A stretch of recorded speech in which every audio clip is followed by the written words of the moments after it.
Eu queria ministrar uma palavra que nós chamamos de palavras de fundamento. Porque talvez, e só talvez, nós tenhamos que ressignificar coisas que nós cremos, porque talvez aprendemos errado. Eu poderia falar algumas frases aqui e você se assustar. Você quer ver só? Quem não vem pelo amor? Onde está escrito isso? Não tem nenhum texto sobre isso. Vira a pessoa ao lado e fala assim, deu ruim. Não tem um texto, não tem um texto. Eu não deixo de acreditar que quem vem pelo amor, não é sobre isso. Porque, inclusive, eu acho que quem veio pelo amor, veio pela dor. Não pela sua dor, mas pela dor de Cristo. Mas não está escrito. Você sabia disso? Sabia disso? Vira mesmo ao lado e fala assim, deu ruim. E hoje eu queria ministrar uma mensagem chamada Do que é que você foi salvo? Eu começando a perguntar de cara, ficaria fácil. Quer ver só? Do que você foi salvo? Do inferno. Do inferno é ótimo.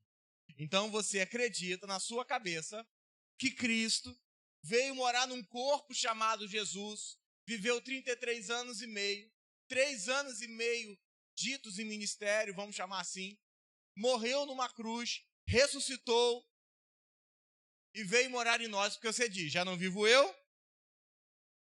Então você crê que isso tudo foi para te livrar do inferno. Sim ou não? Quer ver só como você vai se contradizer? Posso? Você crê em Jesus? Diga amém. Está livre do inferno, sim ou não? Então para que você está aqui? Você está livre. Ah, pastor, eu posso voltar para o inferno. Está achando que inferno é ioiô? Você vai e volta, vai e volta. Você crê em Jesus? Diga amém. Teria motivo você estar aqui então? Você está livre do inferno. Você consegue deixar de descrer em Jesus? Se amanhã vai deixar de crer. Você já acordou algum dia e falou assim, Jesus não existe? Alguém já passou por essa normalidade? Não. O seu problema não é inferno. Então, o que nós precisamos nos perguntar é do que é que fomos salvos. E não dá para falar de criação, de natureza, de mundo, de tudo que conhecemos aí fora, sem entendermos que tudo que ocorre de ruim na sociedade é fruto de uma vida cristã irresponsável por quem deveria ser instrumento de justiça da sociedade. A culpa do Brasil tá do jeito que tá, não são dos presidentes que aqui estavam, é culpa do crente. Pastor, que peso é esse? Porque você que deveria instrumentar a justiça de Deus na sociedade, está preocupado com a sua vida. Os motivos pelo qual a gente vem na igreja não são motivos bíblicos. O que eu mais escuto é, hoje eu vim agradecer a Deus. Não podia ter agradecido de casa? Hoje eu vim porque estou numa tribulação, preciso de oração. Você não sabe orar? Ou será que a minha oração tem mais poder que a sua? Olha a loucura que a gente se mete. Não, pastor, a sua oração tem fogo e a sua tem o quê? Gelo? O mesmo Deus que está em mim é o mesmo Deus que está em você. O problema é que criamos uma cultura evangélica chamada de pastor dependência, templo dependência, igreja dependência. E nós vamos precisar sair disso. Porque você deveria vir à igreja por um único motivo. Eu anseio por conhecer mais de Deus. Ponto e acabou. Eu anseio por conhecer mais de Cristo. Eu anseio por conhecer mais do Espírito Santo. Por entender que tudo que eu estou passando é porque, infelizmente, eu ainda estou muito mundano e Deus quer me matar cada dia mais. E acabou. Nós vamos precisar ressignificar o que entendemos de evangelho e começar a parar de culpar as coisas aí fora e começar a culpar nós, que somos os crentes. Porque o cristão é o responsável por estabelecer um tempo de céu nessa terra. O problema é que nós temos um cristianismo que quer te levar para o céu, mas Deus tem um cristianismo que trouxe o céu para nós. Mas pastor, Jesus veio para a gente morar no céu, diga amém. Mentira. Não tem um texto que diz que você vai morar no céu. Eu costumo brincar, coitado do irmão que morreu, que cantou, ainda bem que eu vou morar no céu. Deus vira para ele assim, não. Nós começamos a repetir coisas que não estão escritas, mas fazem bem para a alma. Fazem bem para a alma. É igual a profecia, Michele, Deus vai te dar um marido. A profecia está errada. Deus já proveu um marido para Michele. Só que o marido é Cristo, mas você é carnal, está preocupado com o homem. Nós vamos precisar ressignificar as coisas. Porque nós somos os responsáveis por estabelecer um tempo de Deus na terra. Vamos começar a ter que repensar quem é Deus. Quem é Deus em relação ao mundo, em relação à criação. Há uma urgência, há uma necessidade de como geração, e eu não falo como Bruno não, mas como geração, recobrar o que significa conhecer a Deus. A maior urgência dos nossos dias precisamos recobrar a necessidade de conhecer mais de Deus. Essa é a nossa necessidade. O problema é que nós temos um evangelho de consumo, que diz que você vem para cá para Deus te dar algo. Você vem para cá para Deus prover trabalho para você vir para cá para ser feliz. Então o triste não tem evangelho. Você vem para cá para Deus casar você. Então se você ficar solteiro, você não tem evangelho. Não, pastor, eu vim para cá porque eu estou buscando a vida eterna. Então ótimo, o que é a vida eterna? Vira para esse irmão que está ao seu lado e fala assim, o que é a vida eterna? Responde para ele. Eu vou responder para você. Vida eterna é aquele lugar que a gente morre e a gente vai morar com Deus e fica morando para Ele para sempre.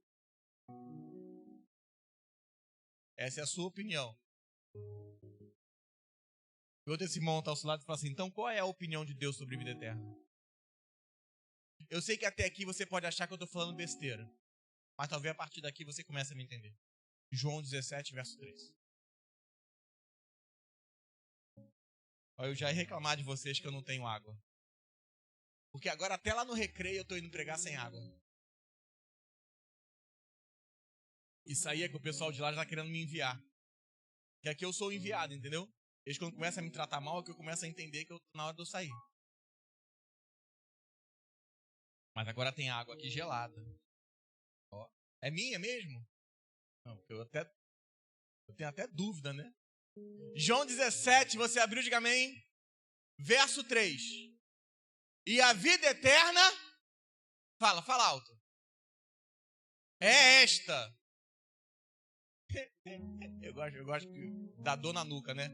João 17, verso 3. E a vida eterna é esta, que conheçam a ti, o único Deus verdadeiro, e a Jesus, a quem você enviou. Qual é a vida eterna?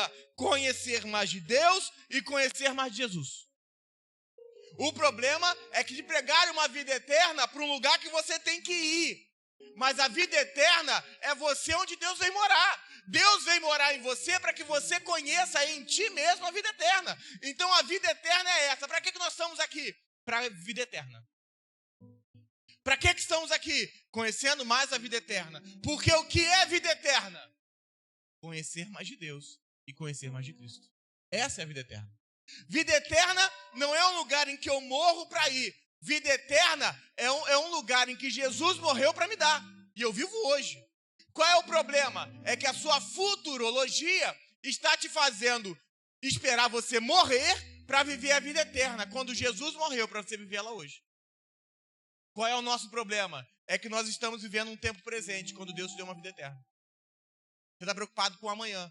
Deus não se preocupa nem com ontem, nem com hoje, nem com amanhã. Por isso que ele diz, eu sou mesmo ontem, hoje e amanhã. Deus está preocupado com a vida eterna. E você é preocupado com hoje. Logo, Deus tem uma linguagem e você tem outra. Não dá. É por isso que você fala assim, Senhor, mas o Senhor não me entende. Deus fala, onde você está, eu não posso estar. Então, todo o trabalho que Deus tem tido com você, toda a crise, todo o drama, todo o dilema, todo o problema que tem aparecido, só tem um objetivo. Pergunta. Te tirar da vida temporal para que você viva a vida eterna. Já percebeu? Deus te dá um trabalho. Aí você diz, Deus me deu um trabalho. Aí agora você fica com medo de perder o emprego. Porque você diz que o trabalho é a sua segurança, mas antes de ter trabalho, a sua segurança é Deus. Deus te faz perder o emprego para que você aprenda que a sua segurança não está no trabalho, está nele. Lembra do Isaac? Deus vira para Abraão e fala assim, Abraão, pega seu filho, vamos matar ele. Se fosse o crente, ia falar, Senhor, mas você me deu, como é que você vai me tirar o que você me deu? Não é verdade? Deus dá a criança para o Abraão. 99 anos tem um filho. Milagre, irmão. Tem como. Ah, mas tá naquele tempo. Não, 99 anos naquele tempo é isso. Um homem não faz filho 99 anos. E dá o Abraão. Fez um filho. Deus deu um filho. O filho começa a crescer. Deus fala, pega a criança e vamos matar ela. A gente vai falar assim, isso é diabo. Pode ser a voz de Deus. Deus me deu, Deus não vai tirar. Aí só Abraão com Deus. Não vê um questionamento de Abraão. Vira para esse irmão e tá falando assim, porque com Deus é simples. Deus te dá. Se você quer devolver, fica com você. Se você acha que é seu, ele toma para ele. Quando Abraão tenta levantar para matar a criança, Deus fala assim, não, nem pensar. Não toca nele, não. É por isso que você devolve. É por isso que você devolve dízimo. É por isso que você devolve tudo, você começa a devolver. E quanto mais você devolve, mais Deus dá. Porque nós não somos proprietários de nada. O apóstolo Paulo vai falar uma frase que eu gosto muito, que nós somos administradores da graça de Deus. Nós somos mordomos. A sua família não é sua, é de Deus. Os seus filhos não são seus, são de Deus. A sua mulher não é sua, é de Deus. O seu marido não é seu. Você vai dar conta disso tudo. O seu trabalho, você vai dar conta disso tudo, irmão. Foi Deus que deu, diga amém. Não, Deus não deu. Deus te deixou administrar.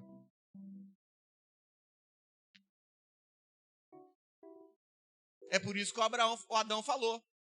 A mulher que tu deu mole. A mulher, se fosse a filha do Senhor. Só que ao não ler o João 17, nós vamos entrar num conflito do que é a vida eterna. Porque nós fazemos essa oração, Senhor Jesus, eu te recebo como meu Senhor, meu Salvador, e você ali está buscando a vida eterna.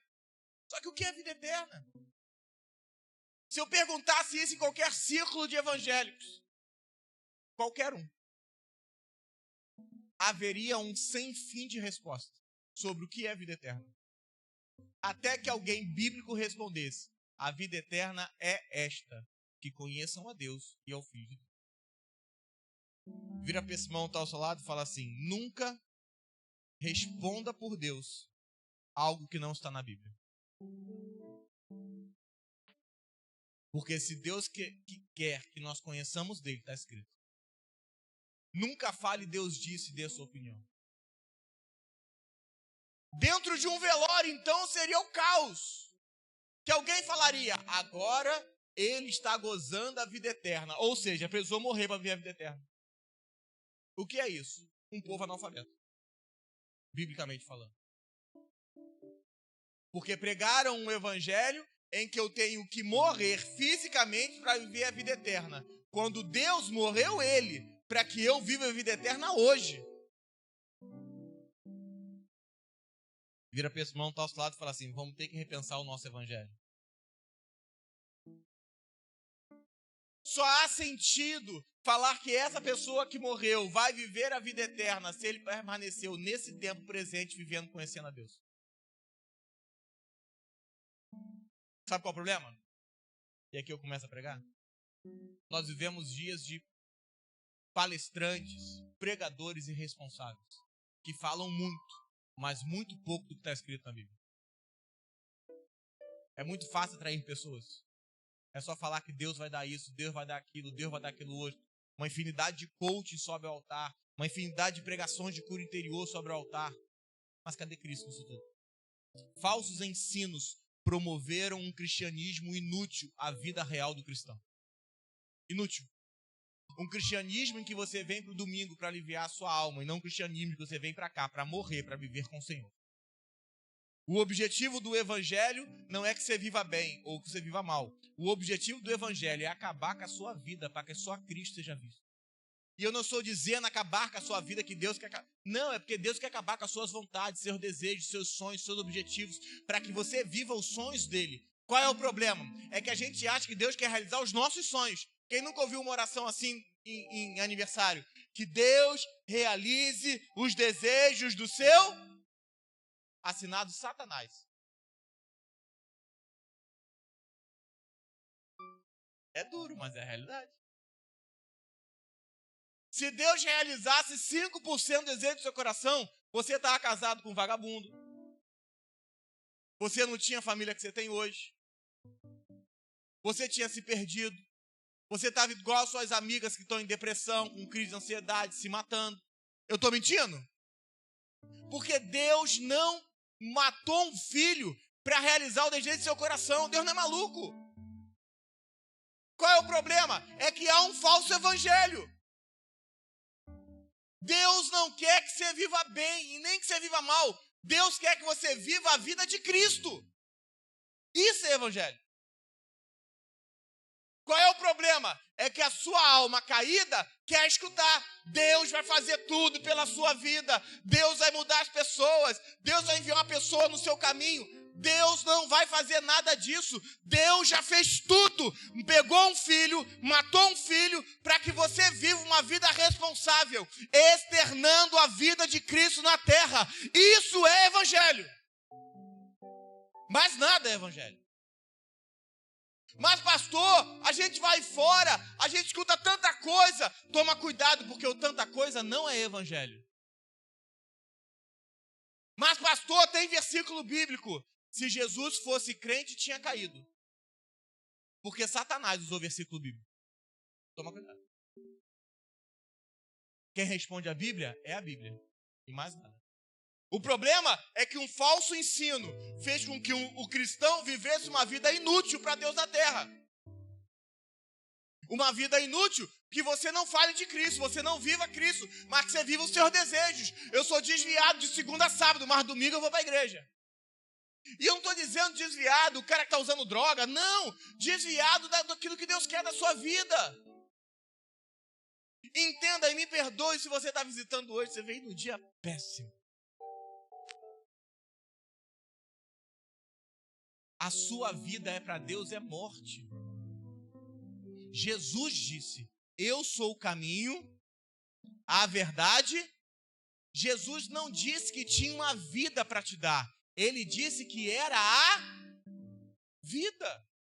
Quando Jesus diz que Ele é a vida, Ele está dizendo, eu sou a vida e vou me dar a você. Porque o que você tem é morte. Batismo não é uma confissão de que eu sou ex isso, ex aquilo. Não, batismo é confissão de morte. Eu estava morto e agora eu tenho. Só que não é que eu tenho uma vida para viver. Eu tenho um Cristo, que é vida. Isso é evangelho. O problema é que um falso ensino promoveu uma vida inútil. E produz crentes que não sabem o que dizer, que não sabem o que fazer e ficam emitindo opinião, porque não tem Bíblia para dar para ninguém. Uma necessidade de produzir liderança em 8, 9 meses, 7 meses, e líder de célula, líder de célula, líder de célula. O cara não conhece nem Bíblia, não conhece nem Jesus direito, mas virou líder de célula, cuida de gente. Não. Produzindo um ensino inútil. Se o Gustavo não ora, eu não oro. Se o Vincent não canta, e graças a Deus não canta, eu também não canto.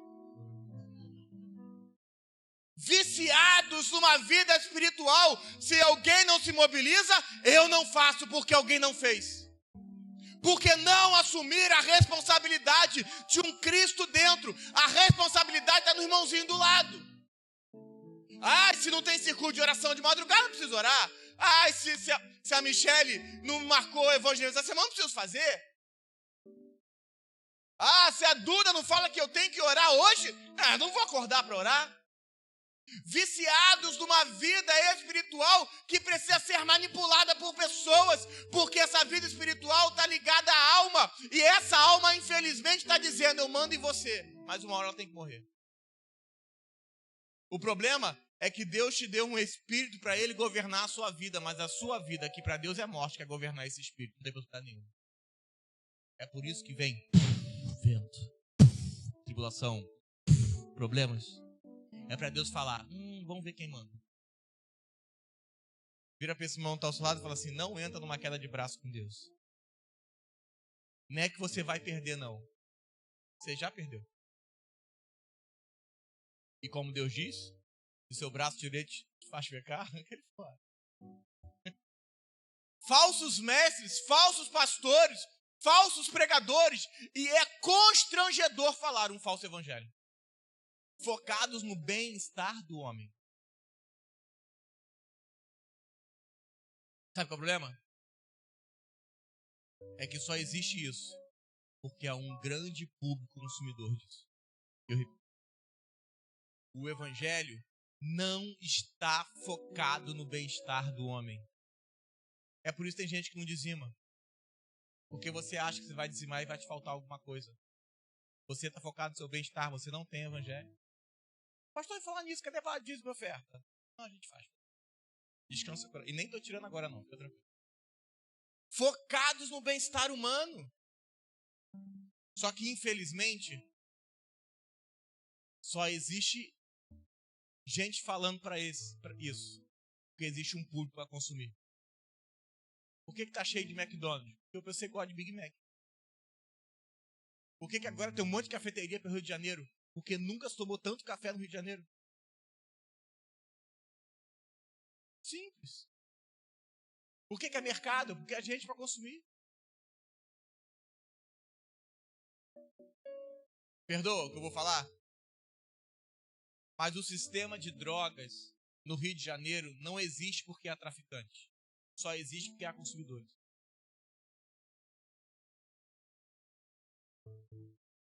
O sistema de drogas não existe porque tem gente lá para vender. O sistema de drogas só existe porque tem gente que não está lá para consumir. Sabe qual é o problema disso? É que se em algum momento você pode falar assim, pastor, mas eu fui numa igreja que era assim. Quanta falsidade. Não. Eu fui manipulado, pastor. Eu fui prisioneiro de um sistema religioso desse jeito que você está falando. Quem já passou por isso? Levanta a mão. Levanta a mão, sem vergonha. Por quê que você passou por isso? A culpa não era deles, não. É você que era um consumidor de falsidade. Porque eles só estão lá, porque você estava lá. Pastor, fui vítima de ensino falso. Me tiraram dinheiro. Paguei retiro, 6 mil reais de retiro. Fui pro legendário, 2 mil reais pro legendário. Qualquer dia eu vou ser processado. Eu tenho advogado já aqui na igreja, já eu tô mais tranquilo. Eu não vou sozinho. Mas ali não deixa não, ali daqui a pouco vem cortando minha pregação toda.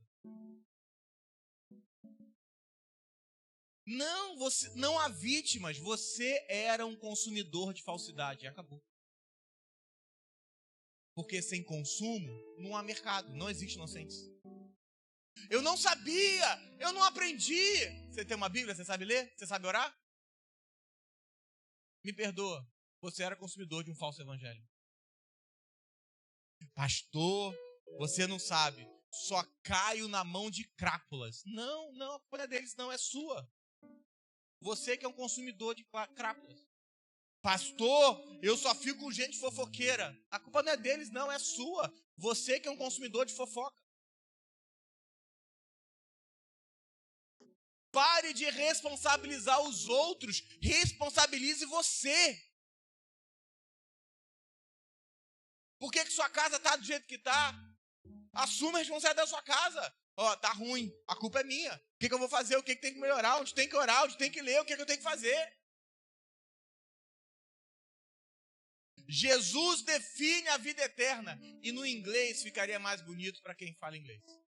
Mas é um presente contínuo. Não é sobre conhecer a Deus, é sobre estar conhecendo a todos os dias. A vida eterna não é sobre um lugar que eu morro e vou andar na rua de céu de ouro. A vida eterna é nesse corpo, uma vida contínua de um pai se dando a conhecer a um filho. Através de quem? Através do filho como salvador em nós. Não é uma expectativa futura pós-morte. Porque senão eu começo a baixar a razão da morte de Jesus. Eu começo a baixar o porquê que ele morreu. Jesus morreu para que eu morra e viva eternamente. E ao baixar essa razão do porquê ele morrer, isso vai produzir no meu coração um coração aberto a falsidades, ao que é falso. Por isso que o cristianismo não tem efeito na vida do crente, nem no entorno, nem na sociedade. E a tradução correta seria que conhecendo a Deus todos os dias, todo o tempo, a sua vida presente é um testemunho para que quando eu morra, a eternidade não me surpreenda, porque eu já estou conhecendo a Deus todos os dias hoje. O que é que você vai fazer na eternidade? Conhecer a Deus. Ou você vai trabalhar para comprar Ferrari? Sério mesmo? Você vai trabalhar porque você gosta da bolsa da Gucci? Sério? A eternidade é um lugar em que eu vou passar eternamente conhecendo mais dele. Só qual o problema? Como é que eu vou querer conhecer mais dele lá se não estou querendo conhecer mais aqui? Você deveria pegar tudo que você escutou e pautar no que está escrito para perguntar se é verdade ou mentira. O problema é que nos colocaram num lugar chamado evangélicos. Você me perdoa o que eu vou falar? Perdoa também não. Jesus era evangélico? O Jesus era até judeu. Mas e o Cristo? Cristo nunca foi judeu. O que eu quero dizer com isso? É que talvez a gente vai ter que deixar de ser evangélico para estarmos só em Cristo. Isso nos basta. Porque talvez para ser evangélico a gente vai ter que assinar a carteirinha do que todo mundo fala aí fora. Isso nos basta. Não está batendo mais. Até sobre sermos ou não evangélicos, até nos enquadramos desse jeito. Mas eu prefiro uma igreja que esteja em Cristo, isso nos basta. É péssimo termos crente com mente futurista, presos no erro, presos no mal. Ah, eu estou sofrendo aqui, mas um dia eu vou para o céu. Sério mesmo? Porque eternidade é um assunto de agora. Tem um monte de irmãzinha subindo um monte, irmão, achando que quando morrer vai virar outra vida. Não, Deus queria que elas vivessem essa vida excepcional agora. Nesse instante. Anote. Me perdoe a frase.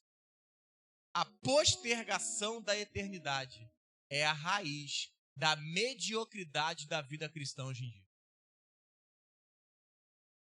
Entendendo por eternidade, conhecendo a Deus e conhecendo ao Filho. Quer que eu repita? Aí depois você bota o seu nome, não bota o meu nome, porque eu já tenho muito ataque na internet. A postergação da eternidade é a raiz da mediocridade na vida cristã. Ninguém conhecerá a Deus amanhã se não conhecer a Deus. Você quer conhecer a vida eterna? Você quer conhecer a Deus hoje? Diga amém. Eu paro de pregar e sai embora. Você quer conhecer a Deus hoje? Diga amém. Essa é a vida eterna. Eu repito. Vira para esse irmão que está ao seu lado e pergunta para ele. Você quer conhecer a Deus hoje? Responde. Essa é a vida eterna. Porque ao não querer conhecer a Deus hoje, eu viro religioso, um anticristo e um anti-obra de Deus na terra. Olha o texto que nós vamos... Posso começar a pregar? Diga amém. 1 Coríntios 15, verso 33. Vem comigo. Olha o que o apóstolo vai falar. 15, 33. Pastor, eu não posso concordar com isso porque eu nunca ouvi isso. Você precisa concordar porque está escrito, não porque você nunca ouviu. 15:33, 1 Coríntios, você abriu, diga amém. Não. Abre para você ler. 1 Coríntios 15:33, você abriu, diga amém.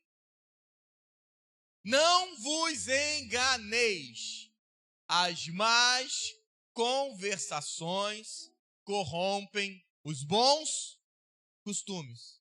Tornai-vos a sobriedade, como é justo, não pequeis, porque alguns ainda não têm conhecimento de Deus. E isso estou dizendo para a vossa vergonha. Por que que as más conversações corrompem os bons costumes? Porque as nossas conversas diárias não têm Deus. A ausência de Deus no nosso dia a dia. E ao me permitir conversas sem Deus, isso vai alterar os meus costumes. E, consequentemente, a minha conduta. Só que dentro de qual enredo isso foi escrito? Para uma congregação que se supõe que todos conheçam a Deus. Mas Paulo está afirmando, o problema de vocês é que quando vocês falam, Deus está ausente. Irmão, você está doido. O problema é que quando vocês conversam no seu dia a dia, não há vida de Deus. Vocês estão corrompendo os seus costumes. Não é porque vocês estão indo para a igreja deixando de ir. Vocês estão corrompendo os seus costumes. Porque nas suas conversas, Deus não está. Sabe qual é o seu problema? É que você acha que você está em Cristo dentro da igreja, mas amanhã na faculdade você pode estar diferente. Ou como dizem aí fora, pastor, eu tenho uma vida secular e uma vida espiritual. Não, você não tem. No seu trabalho, Deus está lá, porque você está lá. E aí, o apóstolo Paulo vai falar no 34, que é lindo. Tornai-vos a sobriedade como é justo, e não pequeis. Porque alguns dos que estão entre vós ainda não conhecem a Deus.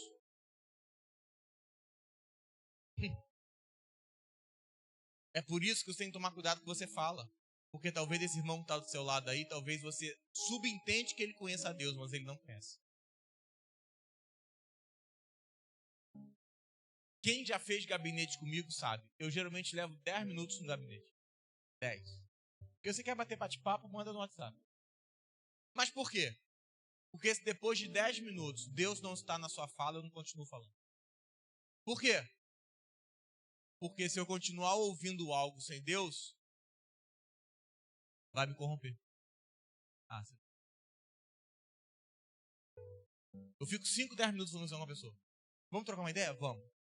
Se depois de 5, 10 minutos eu entender que não há Deus no que ele fala, acabou a conversa. Eu levanto e saio. Porque eu aprendi no texto. Simples. E se eu continuar ouvindo o que ele está falando que não tem Deus, vai corromper os meus costumes. Sabe por que você começou a fazer besteira? Porque você ouviu durante algum tempo alguém que não tem Deus. Mas porque estava na igreja, você subentendeu que ele tinha Deus.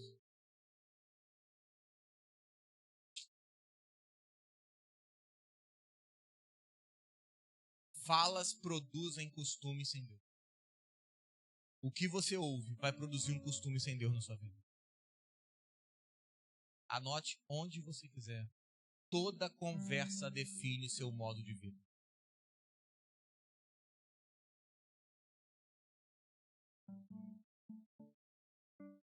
E se eu começo a escutar algo que me faz corromper os costumes porque não estamos conhecendo mais dele, aqui entra a frieza. Congela o conhecimento e a maturidade da fé. E o final do texto é vergonhoso, porque ele diz assim, ó o 34, vamos ler junto. Tornai-vos a sobriedade, como é justo, e não pequeis, porque alguns ainda não têm conhecimento de Deus. E isso eu estou dizendo para vossa vergonha. Pergunta alto. Porque como a sua fala não tem Deus, eles não conhecem Deus. Isso é uma vergonha para você. Porque como a sua fala de você que está na igreja não tem Deus, as pessoas que estão vindo estão achando que isso é Deus e está corrompendo os costumes dela. E isso é uma vergonha, porque eles estão aqui e não conhecem de Deus. Porque temos um povo que diz que conhece, mas fala uma vida sem Deus. E as más conversas corrompe os maus costumes. Me perdoa? Ele não falou isso para desviado, não. Ele está falando isso com o povo dentro da igreja. Por isso que ele afirma. E eu estou dizendo isso para vossa vergonha, que vocês que deveriam estar externando a Deus, estão externando besteiras. Vira para esse irmão que está ao seu lado e fala assim: vou te dar um conselho. Só fala comigo se tiver Deus. Se não tiver, não fala não. E isso eu digo para vossa vergonha. Sabe qual é o problema? É que nós temos um povo evangélico hoje que é sem vergonha.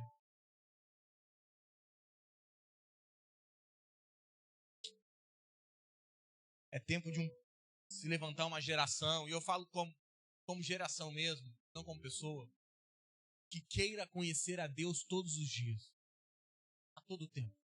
Pastor, mas eu vou ficar bitolado. Não, irmão, você vai ficar crente.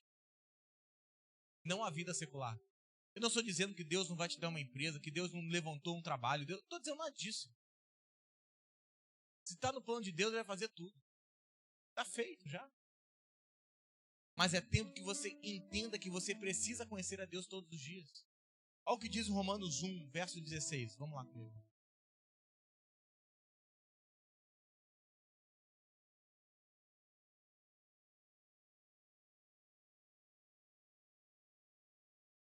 Esse texto é lindo. Romanos 1, 16. Você abriu, diga amém. Você não abriu, diz não tem. Não, tem sim. Tem, em nome de Jesus. Ouço folhas, vou esperar. O barulho de folhas me agrada. Então você traz Bíblia, irmão. O celular é para falar. Você quer usar o celular? Você pode usar, não vou proibir. Mas traz Bíblia. Vai que o Satanás se levanta, que te manda um oi. Tá aí? Não. Tá você. Presta atenção, ó a má conversação. Tá você ouvindo o Senhor. Aí sobe um aqui, tá aí. Quem é? Deus? Não, o diabo. Outro dia eu tava pregando. Aí minha sogra que tá aí falou assim: pede a pastora pra me chamar. Eu falei: não posso falar isso pra ela. Eu tô pregando, a minha sogra mandou aqui no celular: pede a Ju pra me chamar. Eu falei: acho que é o Satanás. É porque ela tá aqui, mas se eu falo assim na minha sogra, imagine você. Presta atenção. Romanos 1,16, tô brincando. Romanos 1,16. Pois não me Lembra do sem vergonha? Lembra do sem vergonha que eu falei? E isso eu digo para vossa vergonha. Agora o apóstolo Paulo vai dizer: eu não me envergonho do evangelho, que é poder de Deus para a salvação de todo que nele crê, primeiro judeu, também grego, visto que a justiça de Deus se revela no evangelho, de fé em fé, como está escrito: o justo viverá pela fé. Deus está desde a eternidade sendo intencional em dar-se a conhecer. Deus não está escondido. Ele está dizendo: com esse poder de Deus, o evangelho se revela. Olha essa palavra. Pois não vendo do evangelho, porque eu vou dizer salvação, visto que a justiça de Deus se revela. Sublinha o revela aí, que está na sua Bíblia. Essa palavra revelar é a palavra apocalupto. Grega, anota. Apocalupto. A-P-O-K-A-L-U-P mudo T-O. Apocalupto. Que é a mesma palavra para apocalipse. Apocalipse significa revelar-se. Apocalupto. O que significa? Então ele está dizendo que esse evangelho eu não me envergonho, porque ele é um evangelho de poder que vai se revelar. O que é esse revelar? Essa palavra grega, apocalupto, nos dá uma ideia de um teatro que tem uma... Como é aquele negócio? Uma cortina. O que está dizendo é: quando abrir as cortinas, você vai começar a entender o que está por trás da cena. Apocalipto nos dá uma ideia de que algo está sendo ministrado, mas você pode não estar entendendo, porque Deus está atrás. O que está dizendo é: que no dia que essa cortina abrir, você vai entender tudo que está por trás da cena. É por isso que é Apocalipse. Deus descortinou os olhos de João, para que ele pudesse ver tudo que estava por trás. Cada coisa, cada trombeta, o porquê veio, e os animais, e a volta de Jesus. Você pegou? Então nos dá a ideia de um teatro em que todo mundo estivesse caladinho e esperando só abrir a cortina. Isso é Apocalipse. Então toda vez que Deus quisesse revelar, é como se corresse um telão. Eu sei que você pode até dizer que você vai querer conhecer a Deus aqui agora e ele vai se revelar automaticamente. E eu creio nisso, mas na maioria não é assim que acontece. Eu creio. E posso pegar o João não. Posso pegar a Duda, porque a Duda está mais purinha. Posso pegar a Duda? Não, também não. Vou pegar uma criança. Presta atenção. Eu posso pegar uma criança e ele fala assim, Senhor, eu quero te conhecer mais. E de repente... Mas eu não acredito que aconteceu com ninguém aqui. Aconteceu com alguém? Levanta a mão. Não. Você está todo dia, você vem, conhece mais um pouquinho, vem, conhece mais um pouquinho. Aí Deus envia uma prova na Maiara, dá o Gabriel. Aí ela desconhece um pouquinho, conhece mais um pouquinho. E vai caminhando. Então é como se todo dia você tivesse que sentar num teatro e esperasse silêncio. Ó. Você vem pro culto assim, ó. Abre a janela assim e fala. Era isso.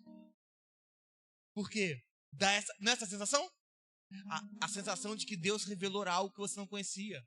Porque Deus estava atrás da cena. Então isso é Apocalipse. Essa é a intenção pela qual deveríamos vir ao culto, sabendo que Deus vai dar-se a se revelar. O justo viverá pela fé não é frase de efeito, é uma construção.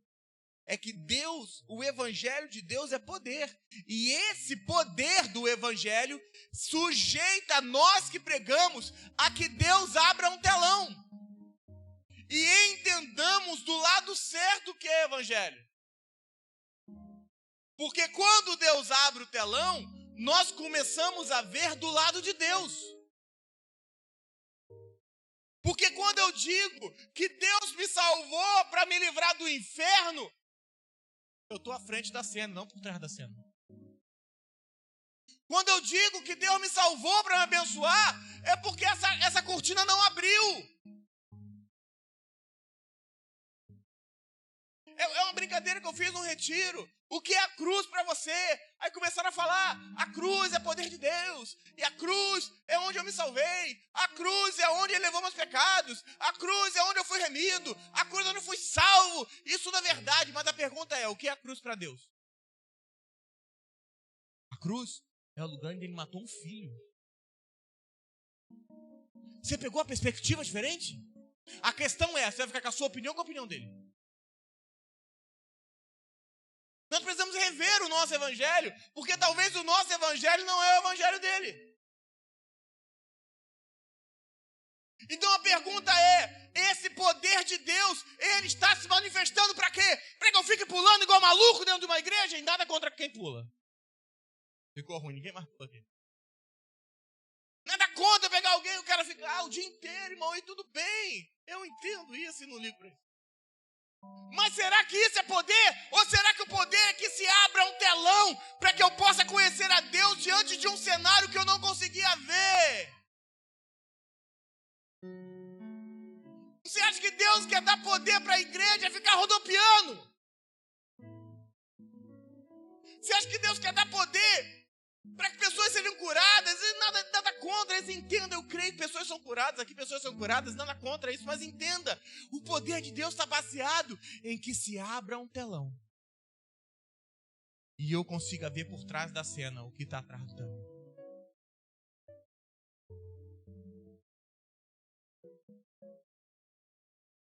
O evangelho, e aí entra o problema. O evangelho nós não pregamos do lado de lá do telão. Só pode pregar quem enxergou o lado de cá. Eu repito. O evangelho não deveria ser pregado para pessoas que estão à frente do telão. Porque não entenderam. E estão matando pessoas com algo que não é evangelho. estão fazendo um evangelho consumista, em que eu tenho que isso, eu recebo isso, eu ganho aquilo, e se eu não ganhar, e se não tiver oração? Você dificilmente vai acabar um culto aqui, alguém vai pedir oração para quem prega, porque não é o que é ensinado. Não, você quer oração, ore você. Eu estou pregando o evangelho para que você se ore, para que você chegue na sua casa e você faça as suas coisas.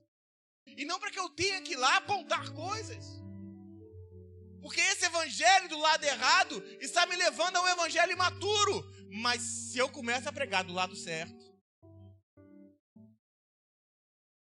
entenda, Deus deu poder à igreja para que nós possamos revelar um evangelho e pregar do lado certo. Porque Deus não quer manifestar o evangelho para você que está do lado errado. Deus quer que você venha do lado certo para que Ele manifestar.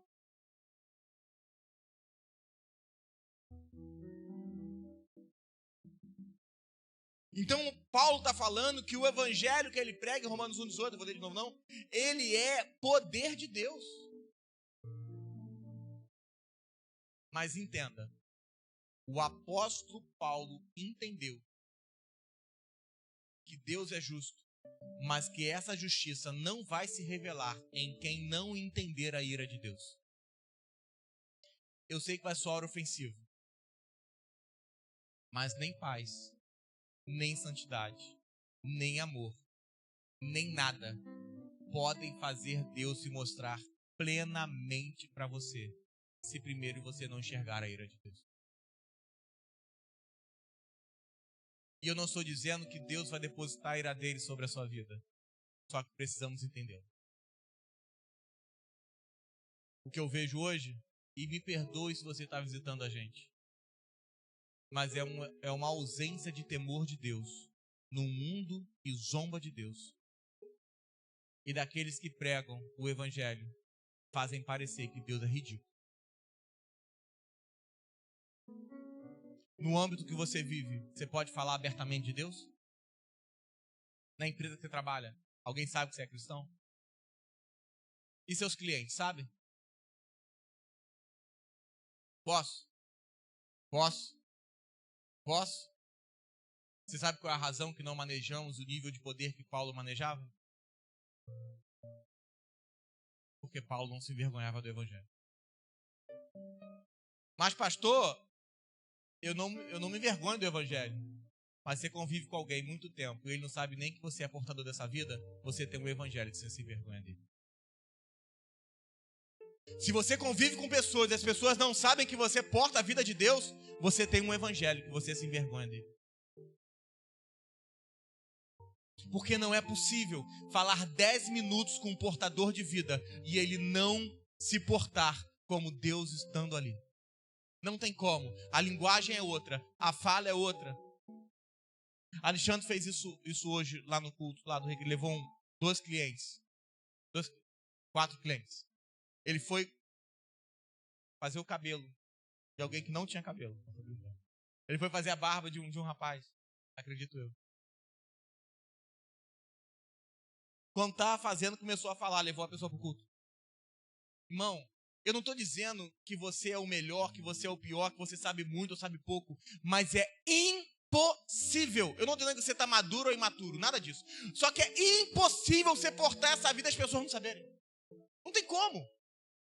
Não tem como. Porque se isso está acontecendo, você me perdoe, você tem um evangelho que você se envergonha dele. E esse é o motivo pelo qual as pessoas à sua volta não sabem que você está em Cristo. E pode ser que o que você tenha seja de má conversação.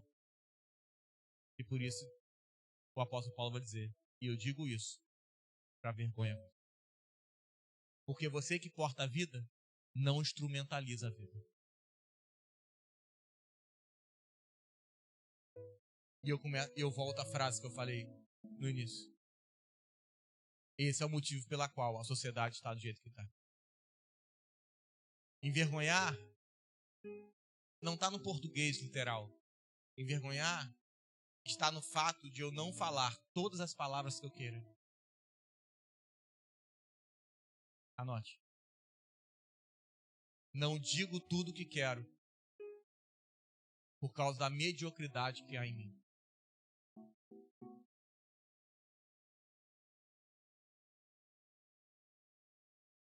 Posso? Posso? Posso? Quem passou do lado de um cara doente já quis orar e teve vergonha de fazer? De verdade. Tinha um cara doente, você quis orar a pessoa e sentiu vergonha. Quem já passou por isso? E não fez? Levanta a mão, levanta a mão. Por que não fez? Porque você tem um evangelho que você tem vergonha.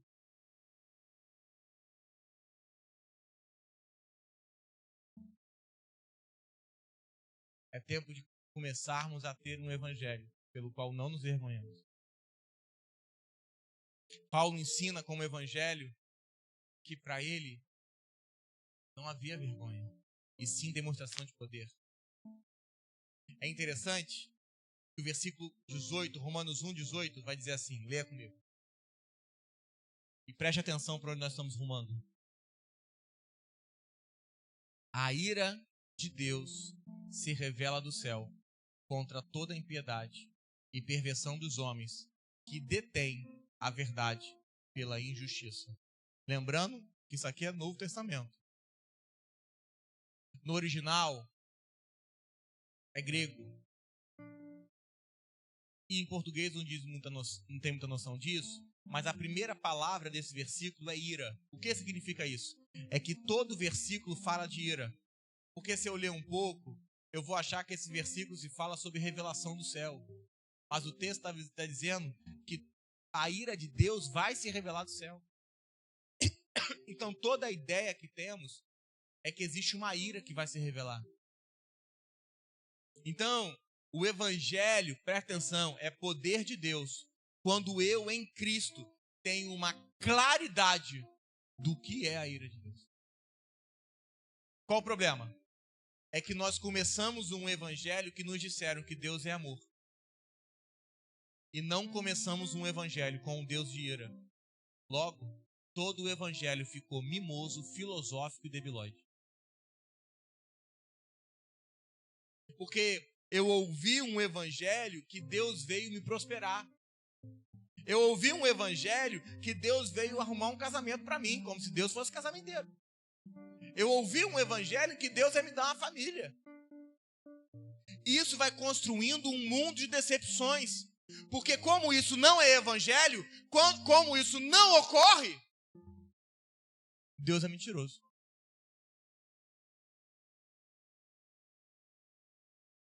Porque um evangelho de poder de Deus não se inicia com um Deus que vai tirar a sua dor.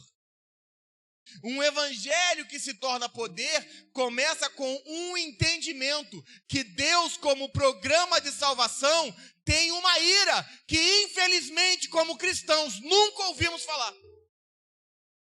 O evangelho não começou com um Deus de amor. Um evangelho começou com a ira de Deus.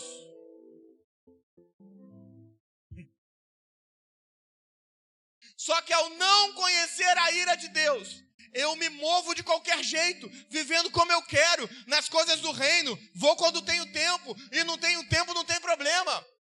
Tudo que você chama de falta de compromisso, na verdade é um evangelho que nunca começou com Deus que te ama. Mas sim que não entendemos a ira de Deus.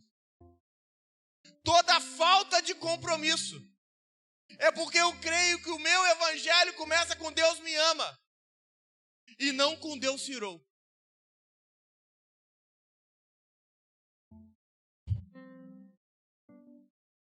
Olha o que está escrito em Efésios 12, verso 3. Vamos comigo. Segura esse pensamento, nós vamos voltar nele para eu terminar.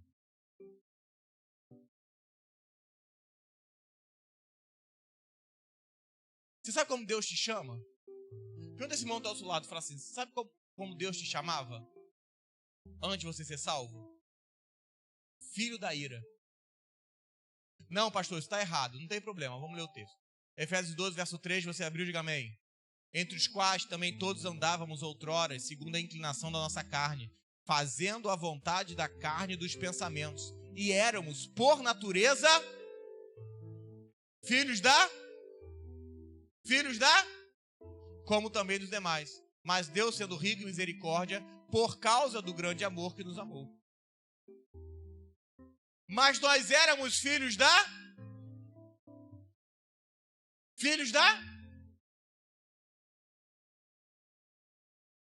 em Adão, todos são filhos da ira. Então, o fundamento do evangelho como poder é que eu fui livre da ira de Deus.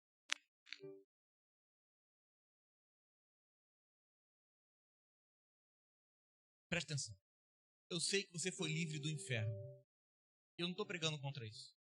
Você está salvo, diga amém. Acabou. Eu sei que você acha, e por vezes achou, que foi o diabo que matou Jesus. Está escrito.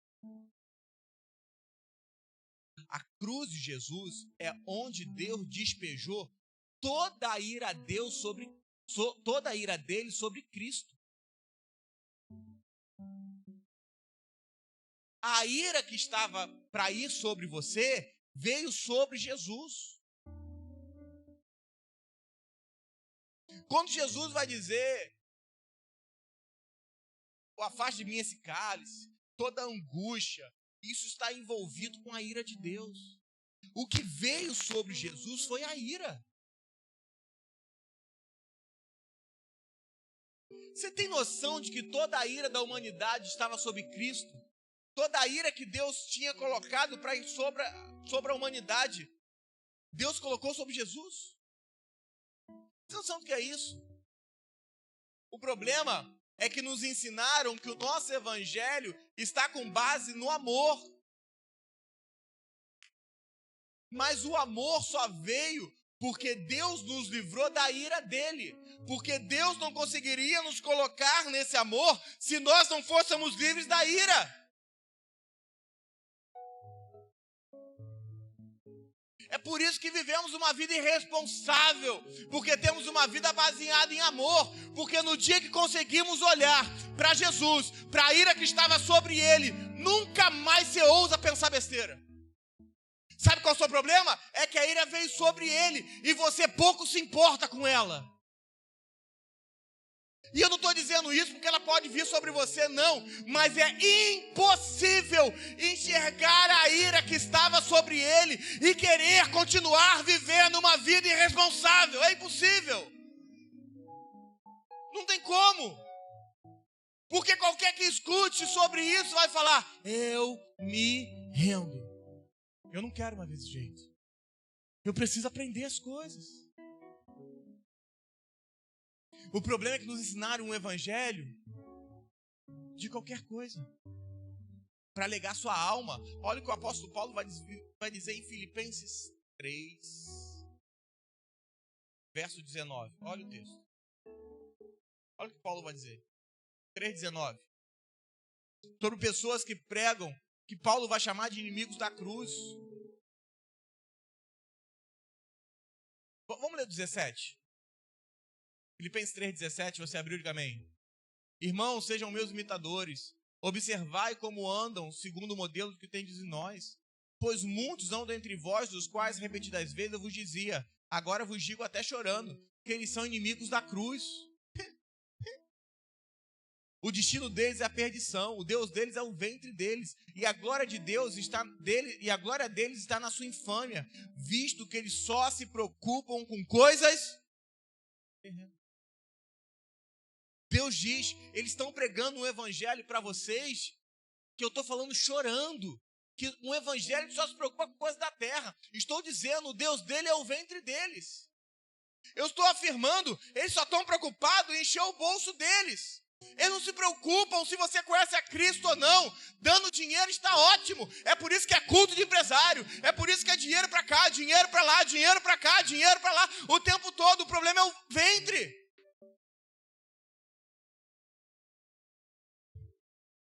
E Paulo diz, eu estou dizendo chorando. Chorando. Porque eles são inimigos da cruz. Sabe por quê? Porque ao invés de levar vocês para morrer às suas vontades, eles estão dizendo, se preocupa com as coisas da terra. Ah, a sua empresa isso, a sua empresa aquilo. Deus vai dar um emprego, e ao marido, e à sua família. Eu não estou pregando contra nada disso, mas eu quero que você entenda, é que o seu objetivo tem que estar em Deus. Porque senão eu me torno um inimigo da...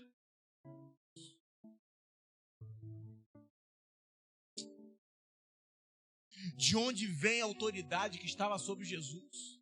É porque Jesus foi preparado. Porque em uma cruz ele experimentaria toda a ira de Deus. A ira de Deus, como esteve sobre Jesus, nunca foi vista sobre a terra. Nem quando os primogênitos morreram, nem quando o dilúvio veio sobre a arca, nem quando os muros de Jericó caíram, nem quando Deus espalhou o povo de Sodoma e Gomorra. E me perdoa, não tem nada a ver com pacto. Mas talvez temos que nos perguntar o porquê Deus não intervém na história como ele intervinha antes. Sabe o que eu vejo? Homens com um microfone na mão, passando dos limites, e pessoas que já não pregam o evangelho que está escrito, mas um que está na cabeça deles, porque dá certo. Essa é a frase que eu mais escuto como pastor. Pastor, o que você está fazendo aí?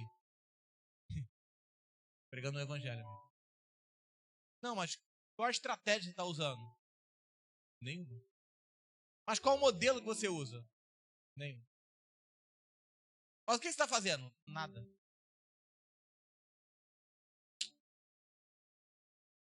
É tempo de nos convertermos a tal ponto que a gente fica como num teatro, esperando em silêncio, até que Deus abra a cortina e se revele o que está por trás.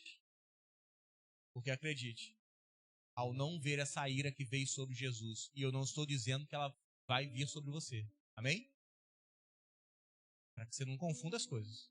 Mas ao não me ser revelada essa ira que foi manifestada em Jesus, eu não vou entender o que é amor. Porque não é que Deus me amou, é que para eu entrar nesse amor, toda a ira de Deus veio sobre o Filho. Vem cá vocês dois aqui, vem cá rapidinho. Presta atenção. Sobe aqui. Eu vou melhorar um teatro. Fica de frente aqui pra ele. Frente. Deus Pai, Deus Filho. Esquece homem e mulher, tá? Seja de carnal.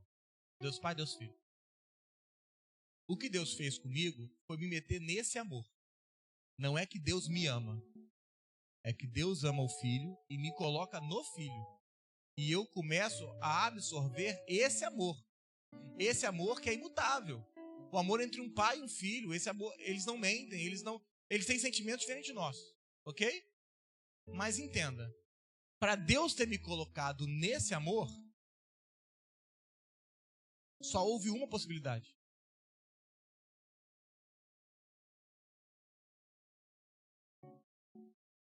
Não é que Deus me colocou nesse amor.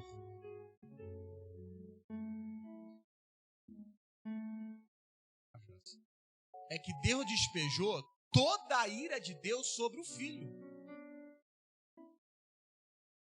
Toda. Para que não sobrasse nada para mim. E ao estar sobre o Filho, a ira, o Filho venceu. E ao crer em Jesus, Deus me ama. Ao crer em Jesus. Mas entenda, uma coisa é, Ele me ama.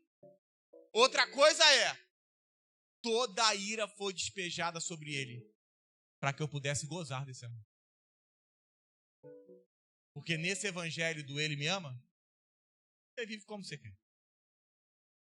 Mas quando você entende que toda a ira que era para você foi manifestada em Jesus, para que você pudesse ser alocado nesse amor, você me perdoa.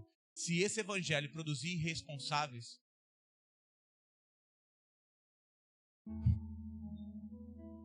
eles vão mudar. E volta a falar, eu não estou dizendo que essa ira vai vir sobre você. Hoje. Estou dizendo. O que eu estou afirmando é que quando o Vincent consegue enxergar o que veio sobre Jesus para alocar ele nessa presença, ele não consegue ficar igual. É por isso que Paulo fala, considero tudo por perda. Não é que Paulo enxergou o amor de Deus só. Paulo enxergou tudo que era sobre ele. Falou, meu amigo, se ele largou tudo e veio tudo sobre ele que era para mim, é impossível eu não largar nada. É impossível, porque eu vi com os meus próprios olhos, eu vou melhorar. Aconteceu um apocalipto. Abriu uma cortina sobre mim e eu comecei a enxergar que a vida que eu tenho é lixo. E eu não me envergonho do Evangelho. Porque sobre o Jesus veio toda a ira e eu vi. Eu era um filho de ira. Preste atenção que o apóstolo Paulo está falando. Eu era um filho da ira. Mas quando eu enxerguei que tudo veio sobre Jesus, e não é só que ele me ama, mas eu estive frente a frente com o que aconteceu. É impossível seguir irresponsável. Porque não é que ele me ama. É que eu vi uma ira que era para mim. Não é que ele me ama só. É que eu vi algo que era para vir despejado sobre mim. E veio despejado sobre ele. E eu enxerguei isso. Depois disso, é impossível dizer Deus me ama da mesma maneira. Não tem como. Porque esse cara que só enxergou isso é uma coisa. Mas esse cara que enxergou essa ira que estava ali. Quando ele é colocado nesse amor. A única frase que esse homem tem é: Senhor, eu não me envergonho do Evangelho. Não me envergonho. Porque o cara que só entende de amor pode ser passageiro. Mas o que viu por trás da cena, ele viu a ira. E mesmo sem saber que aquela ira nunca viria sobre ele, não virá sobre ele, perdão. É impossível achar que esse amor é o mesmo. É impossível. É impossível. É impossível. E sem entender essa ira, eu entendo um amor pela metade. A justiça pela metade. A paz pela metade.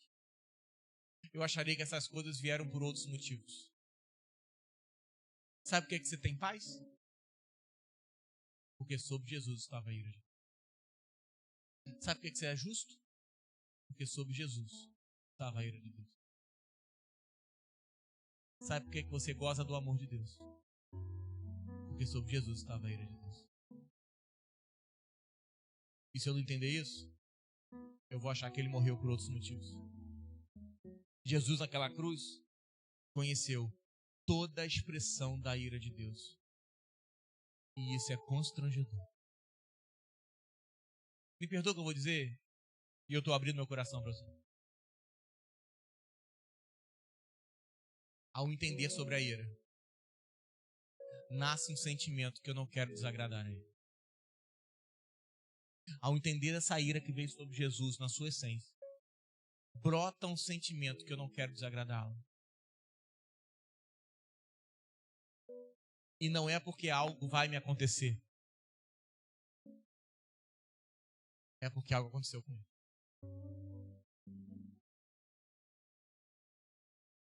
Eu preciso gerar uma expectativa no meu coração que se abra um telão para que eu venha conhecer mais de Deus.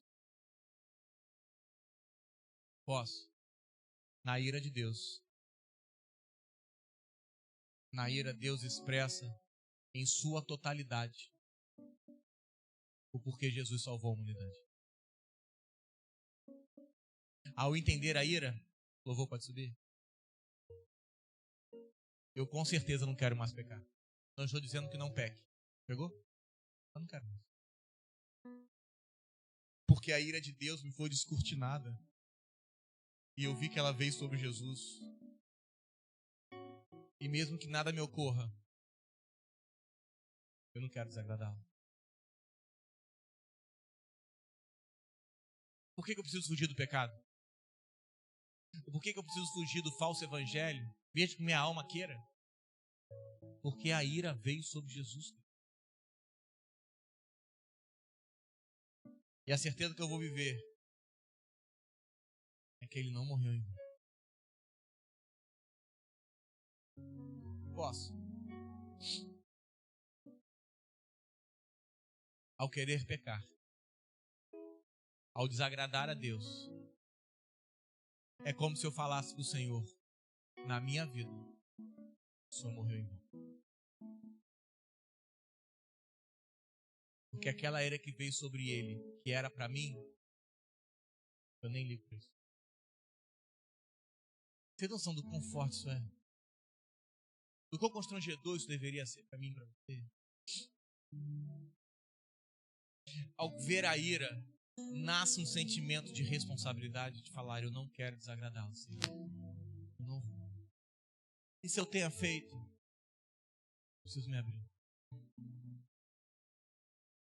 E me perdoa. Jesus não morreu para te salvar, ainda que esteja salvo. Mas Jesus morreu para você se parecer com Ele. Jesus morreu para você dar uma medida chamada Cristo. Só que até que eu veja o que veio sobre Jesus, eu não vou querer essa vida para mim. E agora eu respondo a primeira pergunta: do que é que Deus te salvou? Porque se você fala do inferno, você está diminuindo o que Deus fez. O que Deus te livrou? Da ira dele. Eu não estou afirmando que você vai para o inferno, não. Acho que você pensa. Mas Deus te salvou da ira. Deus te salvou da ira. Sabe por que você é abençoado? Porque a ira veio sobre Jesus. Sabe por que você pode dizer que você é filho de Deus? Porque a ira veio sobre Jesus. Sabe por que você não pode ser amaldiçoado?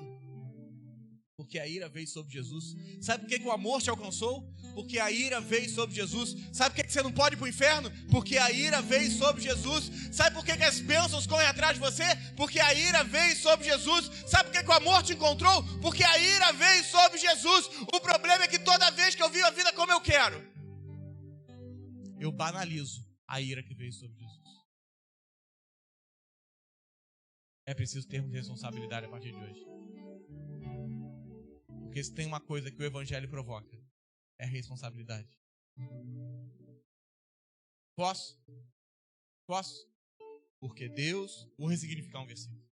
Porque Deus amou o mundo de tal maneira que toda a ira que era sobre a humanidade veio sobre o Filho. Eu encerro aqui essa noite. Mas é preciso produzir pessoas responsáveis.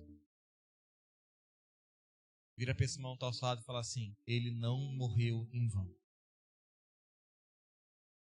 Pastor, ele não morreu em vão, mas você continua vivendo a vida como você quer. Ele morreu em vão para você.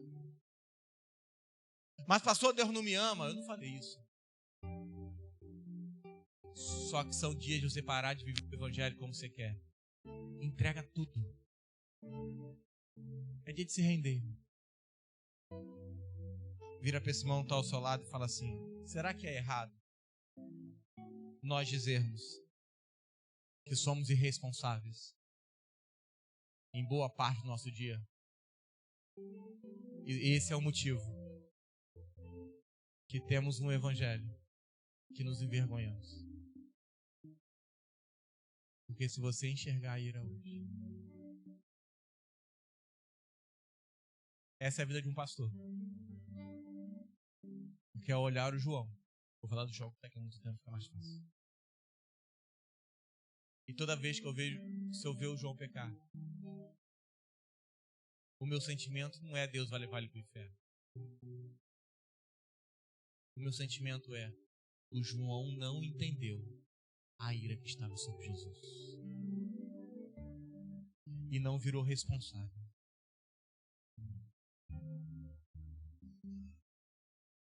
Hoje poderíamos agradecer pela ira que veio sobre Jesus.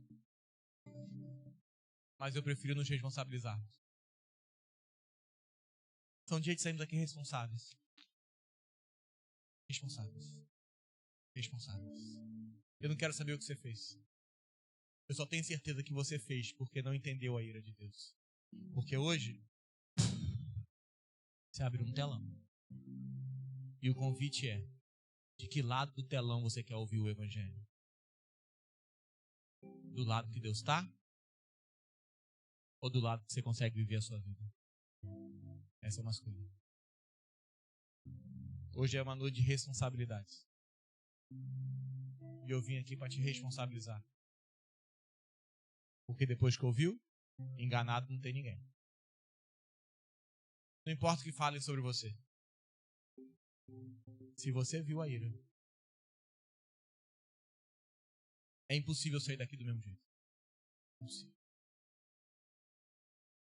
Porque eu tenho um Evangelho. Que eu não me envergonho.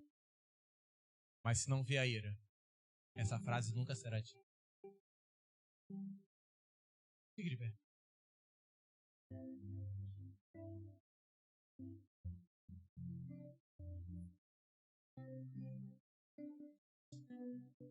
Dá a mão para alguém que está ao seu lado. Você não vai levantar a mão não, porque todo mundo levantaria a mão. Olha bem para uma pessoa só, irmão. Vocês gostam